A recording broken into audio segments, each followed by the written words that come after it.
Italian cinema has always thrived on excess, whether it's horror dripping with crimson or thrillers that push paranoia to the edge. But when Italy decided to take on science fiction, the results were anything but ordinary. These weren't sleek Hollywood blockbusters. They were wild, experimental, and sometimes downright shocking. What happens when you mix cosmic dread, political fury, and puppet monsters with Italian flair? Let's dive into 15 Italian sci-fi films that didn't just entertain. They left audiences rattled, confused, and sometimes flat-out terrified. Planet of the Vampires, 1965. Picture this. Two spacecrafts land on a mysterious fog-covered planet, and within minutes, the crews are turning on each other under some eerie alien influence.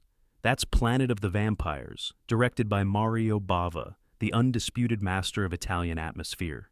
It's less about traditional bloodsuckers and more about parasitic entities hijacking human bodies, turning colleagues into sudden enemies. Audiences in 1965 had never seen outer space look this unsettling. The sets were minimalist, yet drenched in colored gels that made everything glow like a psychedelic nightmare. What makes this film legendary is its influence. Ridley Scott's Alien didn't come out of nowhere. Critics have long noted that Planet of the Vampires set the blueprint with its derelict spaceship, skeletonized alien remains, and creeping sense of doom. And while Hollywood had money, Bava had ingenuity. He used mirrors, smoke, and lighting tricks to make cheap sets look vast and otherworldly. The tension wasn't in giant battles or lasers, but in the horror of possession. What if the person standing next to you wasn't really themselves anymore? It shocked audiences not just because of the creepy visuals, but because it dared to blend genres. At its core, it was gothic horror disguised as sci-fi, dripping with dread rather than optimism. No shiny future, no heroic astronauts, just paranoia and the slow realization that humanity isn't as in control of the universe as it thinks. Planet of the Vampires might not have been a huge box office hit, but it crawled under the skin of film history. To this day, it's remembered as one of the most visually stunning and quietly terrifying Italian sci-fi experiments. The Day the Sky Exploded, 1958. Before Bava's Planet of the Vampires, there was The Day the Sky Exploded, often hailed as Italy's first science fiction feature. Released in 1958, this film dared to imagine global annihilation at a time when audiences were already on edge from the real-life nuclear arms race. The setup is deceptively simple. The launch of the world's first nuclear rocket goes wrong, fragments an asteroid, and sends deadly meteor clusters hurtling toward Earth. Suddenly, humanity has only days to act before certain destruction. The film leaned heavily on stock footage, newsreels of rockets, military maneuvers, even natural disasters, but Bava's cinematography stitched it together into something uncanny. The montage of global panic was shocking for its realism. For Italians in the late 1950s, who had rarely seen their own filmmakers tackle outer space, this was a cinematic jolt. Instead of American optimism, this movie played like a countdown to doom, painting science not as mankind's savior, but as a ticking time bomb. Audiences were unsettled by its bleakness. Unlike many American counterparts where a lone hero saves the day, this story spread the weight across nations as if to say, no one country has the answers. That perspective felt daring at the time, especially during Cold War tensions. It may not have had sleek effects or Hollywood grandeur, but the way it suggested Earth itself was fragile and vulnerable shocked viewers. Imagine watching The Skies differently after leaving the theater. While it didn't become a massive international hit, its legacy is historic. It opened the door for Italian sci-fi to exist at all. More importantly, it proved that Italy could create its own brand of cosmic terror. If you were expecting Rocketman and adventure, The Day the Sky Exploded blindsided you with existential dread. H2, S 1969. Few films carry the scars of censorship as deeply as H2S. Released in 1969, or rather barely released, this dystopian sci-fi tackled themes so politically charged that it was immediately banned. Imagine a future society run by an oppressive regime, where conformity is demanded and rebellion is crushed. That's the world H2S dared to present at the height of student protests sweeping across Europe. Roberto Faenza's direction leaned heavily into surreal imagery. Students in bizarre uniforms stage protests. Hallucinatory sequences blur reality and imagination, and the story barrels toward inevitable crackdown. It wasn't spaceships or monsters that shocked audiences. It was the way the film held up a mirror to their own reality. Young Italians in 1969 were already clashing with authority. To see those struggles projected onto a bleak sci-fi canvas felt like gasoline thrown on the fire. The government thought so too. Censors quickly pulled the film, claiming it was incendiary. For years, it remained underground, whispered about more than actually seen.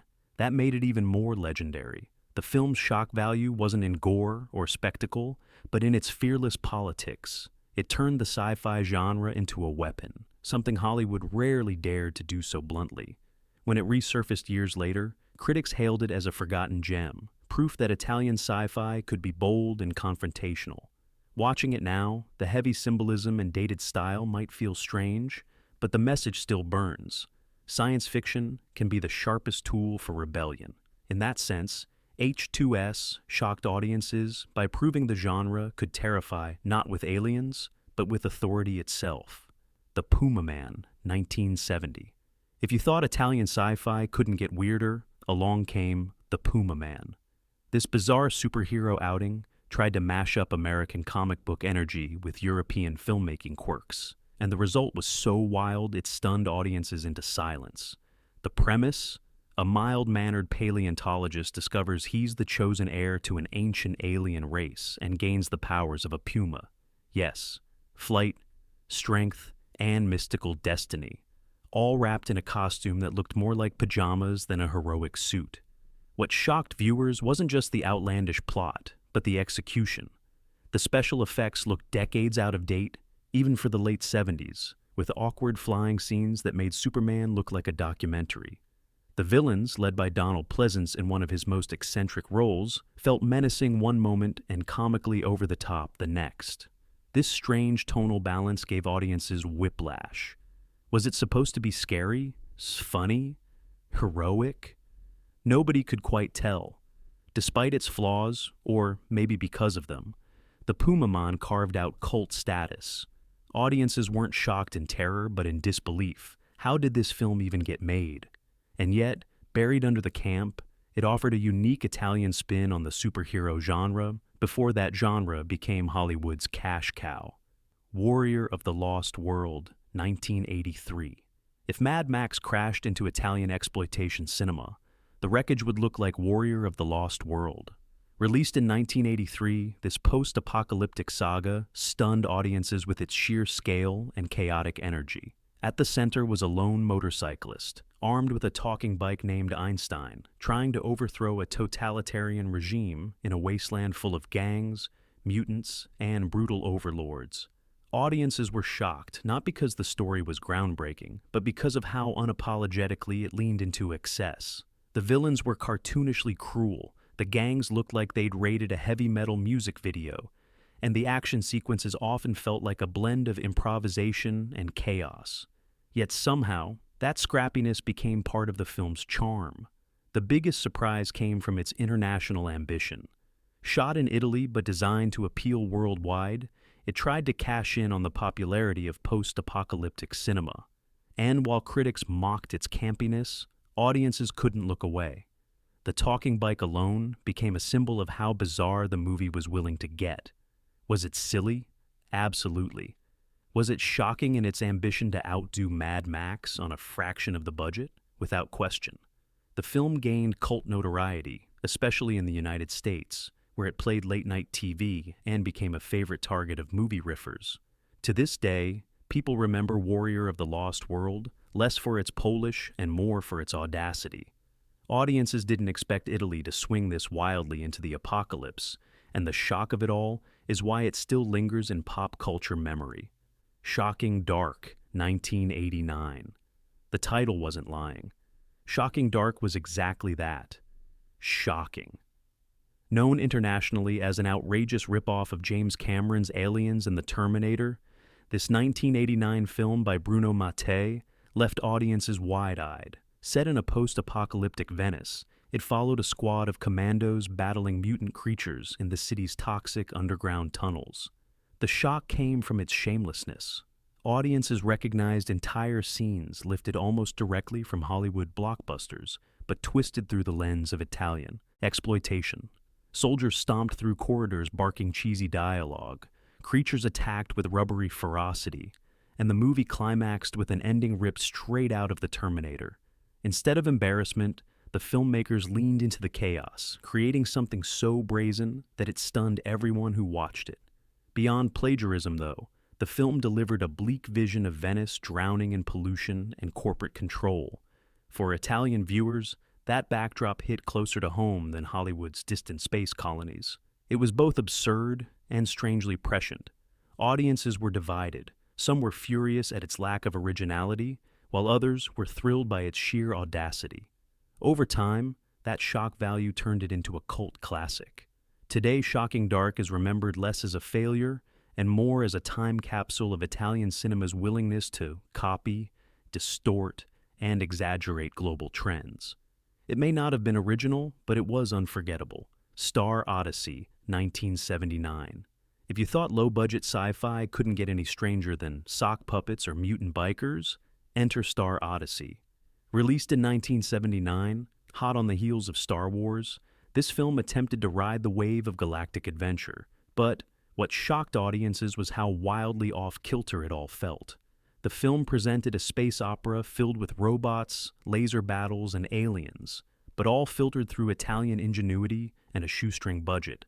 Sets looked like repurposed warehouses, costumes resembled carnival outfits, and special effects relied on glowing shapes that barely resembled spaceships. Yet, somehow, it all came together as an earnest attempt to capture the magic of interstellar adventure. Audiences at the time were shocked at the sheer boldness. Hollywood had revolutionized the genre with cutting-edge technology, and Italy responded with cardboard sets and bright lights. The gap between ambition and execution was so wide, it stunned viewers into awe. But here's the twist. It didn't fade into obscurity. Clips circulated for decades, keeping its reputation alive as one of the most audacious Star Wars imitators. What makes Star Odyssey truly shocking is its sincerity. It wasn't trying to be campy. It was trying to inspire wonder. And that earnestness, paired with bargain bin effects, created a surreal charm. Today it's remembered as a cult gem, proof that Italian cinema would rather risk total embarrassment than play it safe.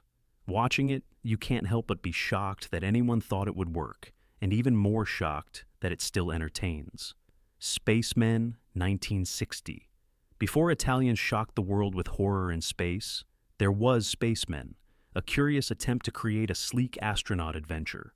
Released in 1960, it followed the crew of a space station, facing mysterious dangers as they orbited Earth.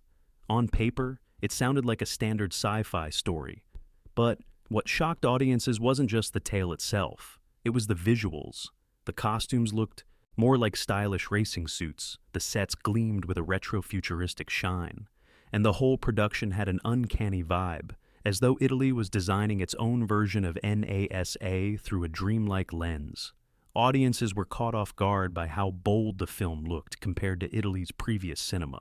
While American films gave space a sense of exploration and optimism, Spacemen felt stranger, almost alien in its presentation.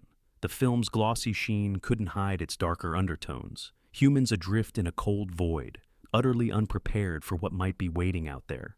That sense of eerie detachment was unsettling, especially for audiences in 1960 who were still wrapping their heads around the real space race.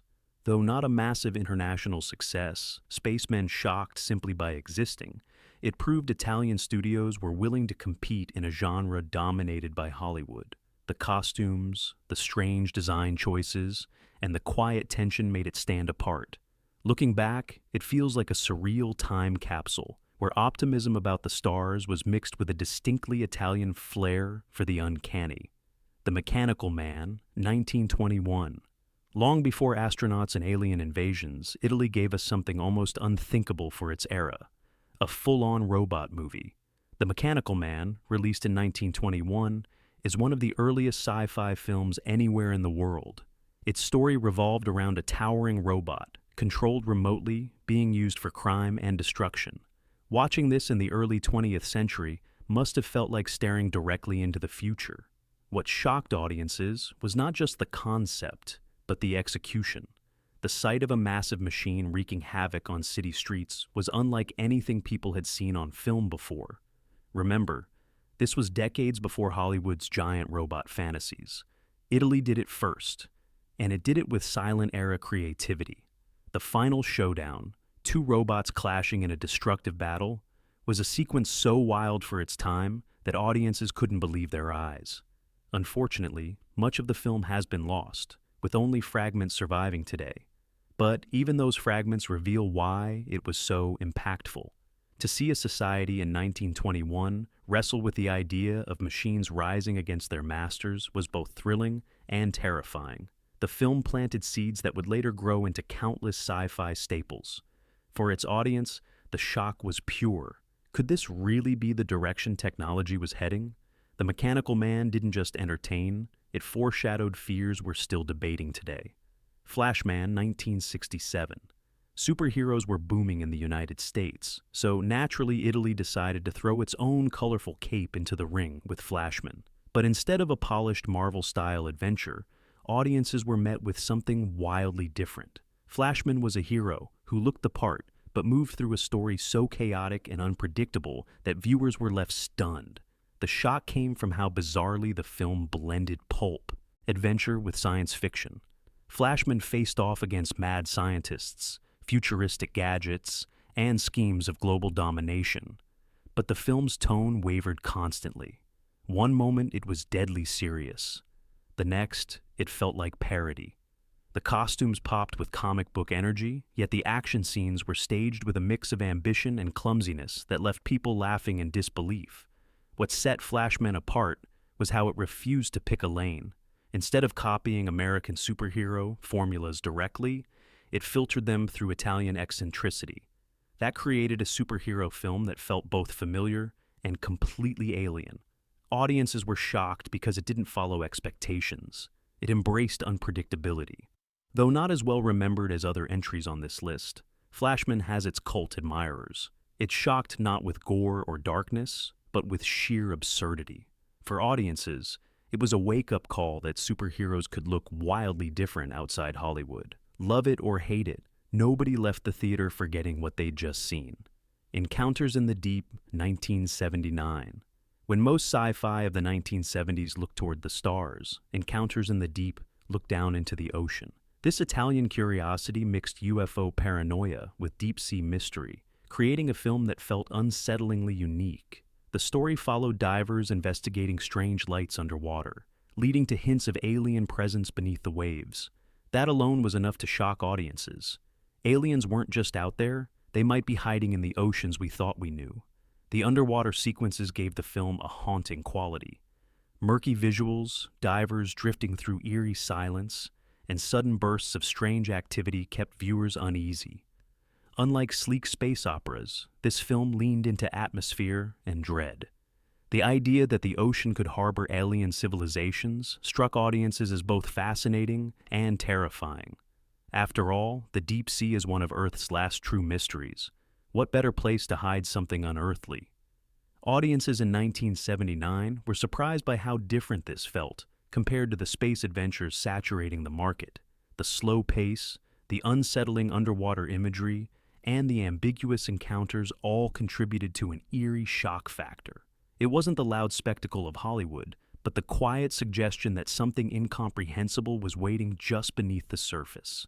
Encounters in the Deep might not be a household name, but its lasting shock comes from how it flipped expectations. Instead of pointing telescopes upward, it forced viewers to wonder what horrors might already be lurking below. Another End 2023. And finally, we end with a recent Italian entry that shocked audiences in an entirely new way. Another End. Unlike the wild pulp of the 60s or the exploitation chaos of the 80s, this film is deeply modern, contemplative, and emotionally devastating. It tells the story of grief in a near-future society where memories can be transferred to others, blurring the line between life and loss. Audiences weren't shocked by rubber monsters or collapsing cities, but by how intimately the film explored human emotions through sci-fi. The concept, resurrecting the presence of a loved one by implanting memories into another person, was both fascinating and deeply disturbing. What would it really mean to interact with someone who wasn't quite themselves, but carried the shadow of someone you lost?